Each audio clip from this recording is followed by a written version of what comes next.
ನಮಸ್ತೆ ಮಕ್ಕಳೇ, ಇವತ್ತಿನ ವಿಷಯ 10ನೇ ತರಗತಿಯ ಗಣಿತ ವಿಷಯದ ಭಾಗದ 1 ಅಧ್ಯಯನ ಮಾಡೋಣ. ಇಲ್ಲಿ ಗಮನಿಸಿ, ಒಂದು ಸಂಖ್ಯಾ ಸರಣಿಯನ್ನು ಬರೆದಿದ್ದೇನೆ. ಇದು 1, 4, 9, 16. ಇದರ ವಿನ್ಯಾಸ n² ಆಗಿದೆ. ಇದು 3, 6, 12, 14. ಇದೇ ಥರ ಇನ್ನೊಂದು ಸರಣಿಯನ್ನು ನಾನು ತಗೊಂಡಿದ್ದೀನಿ. ಇದು ಕೂಡ ARN1S1. ಇದು ಮುಂದಿನ ತರಗತಿಯಲ್ಲಿ ನಾವು ಕಲಿತೀವಿ. ಇದೇ ತರಹ ನಾನು ಇನ್ನೊಂದು ಸರಣಿಯನ್ನು ಬರೆದಿದ್ದೀನಿ, 0, 7, 26. ಇದು ಕೂಡ n3 -1 ರೂಪದಲ್ಲಿ ಬರುತ್ತೆ. ಈಗ ನೋಡೋಣ. ಶ್ರೇಣಿ ಒಂದು ನಿರ್ದಿಷ್ಟ ವಿನ್ಯಾಸದೊಂದಿಗೆ ಸಾಮಾನ್ಯ ನಿಯಮಕ್ಕೆ ಒಳಪಟ್ಟ ಸಂಖ್ಯೆಗಳ ಪಟ್ಟಿ. ಈ ಮೇಲಿನವುಗಳನ್ನೆಲ್ಲ ನಾವು ಗಮನಿಸಿದಾಗ ಈ ಎಲ್ಲ ಸಂಖ್ಯೆಗಳ ಮಧ್ಯದಲ್ಲಿ ಒಂದು ನಿರ್ದಿಷ್ಟ ನಿಯಮದಂತೆ ಒಂದು ಸಂಖ್ಯಾ ಸರಣಿಗಳು ಏರ್ಪಟ್ಟಿವೆ. ಇಲ್ಲಿ ನೀವು ಗಮನಿಸಬಹುದು 1, 2, 3, 4, 6. ಇಲ್ಲಿ 5 ಮಿಸ್ ಆಗಿದೆ. ಒಂದೊಂದು ಸಂಖ್ಯೆಗಳ ಏರಿಕೆ ಕ್ರಮದಲ್ಲಿ ಬಂದಿದೆ. ಅದೇ ಥರ ಕೆಳಗಿನ ಒಂದು ಸಂಖ್ಯೆಯನ್ನು ನಾವು ಗಮನಿಸಬಹುದು, 3, 7, 11, 15, 19. ಇದು ಕೂಡ ಮಧ್ಯದಲ್ಲಿ 3 ರಿಂದ 7 ಎರಡೆರಡು ನಂಬರ್ ಏರಿಕೆ ಕ್ರಮದಲ್ಲಿ ಜಾಸ್ತಿ ಆಗ್ತಾ ಹೋಗ್ತಿದೆ. ಇನ್ನು ಮೂರನೇ ಸರಣಿಯಲ್ಲಿ 6ರ ಮಗ್ಗಿಯನ್ನು ನಾವು ಬರೆಯಲಾಗಿದೆ. 6, 12, 18, 24. ಇದನ್ನು ನಾವು ಗಮನಿಸಿದಾಗ ಸಮಾಂತರ ಶ್ರೇಣಿ ಅಂತಕ್ಕಂಥದ್ದು ಯಾವುದೇ ಎರಡು ಕ್ರಮಾನುಗತ ಸಂಖ್ಯೆಗಳ ವ್ಯತ್ಯಾಸ ಸ್ಥಿರವಾಗಿರುವ ಸಂಖ್ಯೆಗಳ ಪಟ್ಟಿ. ಇಲ್ಲಿ ಪ್ರತಿಯೊಂದು ಸಂಖ್ಯಾ ಸರಣಿಯು ಒಂದು ನಿರ್ದಿಷ್ಟ ಸಂಖ್ಯೆಯಿಂದ ಏರಿಕೆ ಕ್ರಮದಲ್ಲಿ ಅಥವಾ ಇಳಿಕೆ ಕ್ರಮದಲ್ಲಿ ಹೊಂದಿಸಲಾಗಿದೆ. ಇದನ್ನು ನಾವು ಗಮನಿಸಬಹುದು.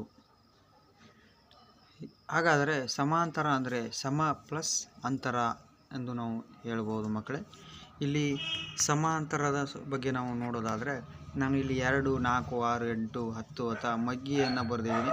ಇದೇನು ಮಗ್ಗಿ ಬರೆದಿದ್ದಾರೆ. ಈ ಮಗ್ಗಿ ಕೂಡ ಏನಾಗಿದೆ, ಒಂದು ಸಮಾಂತರ ಶ್ರೇಣಿಗೆ ಉದಾಹರಣೆಗೆ ಬರುತ್ತದೆ.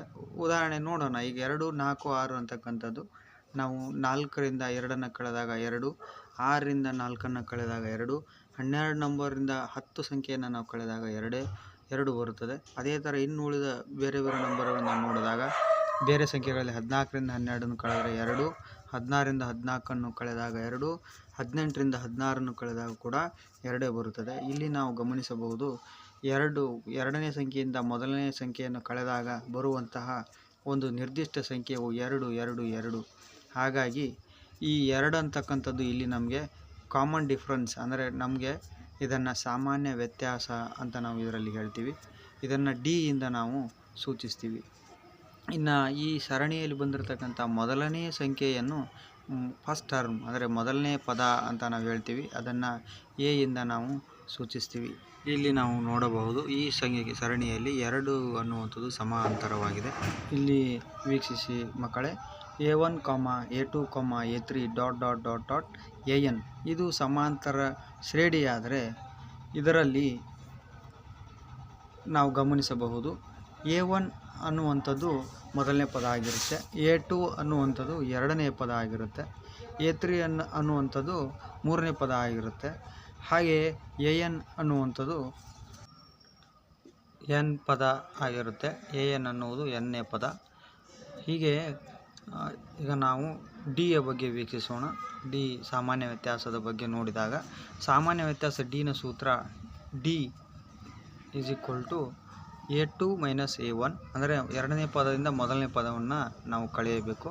ಕೊಟ್ಟಿರುವ ಸಂಖ್ಯಾ ಸರಣಿಯಲ್ಲಿ ಎರಡನೇ ಪದದಿಂದ ಮೊದಲನೇ ಪದ ಅಥವಾ ಮೂರನೇ ಪದದಿಂದ ಎರಡನೇ ಪದ, ಅಂದರೆ D = A3 - A2, D = A4 - A3. ಈ ತರಹ ಎರಡನೇ ಪದದಿಂದ ಮೊದಲನೇ ಪದ ಅಥವಾ ಮೂರನೇ ಪದದಿಂದ ಎರಡನೇ ಪದವನ್ನು ನಾವು ಕಳೆದಾಗ ಬರುವ ಸಂಖ್ಯೆಯೇ D ಬೆಲೆ ಆಗಿರುತ್ತದೆ.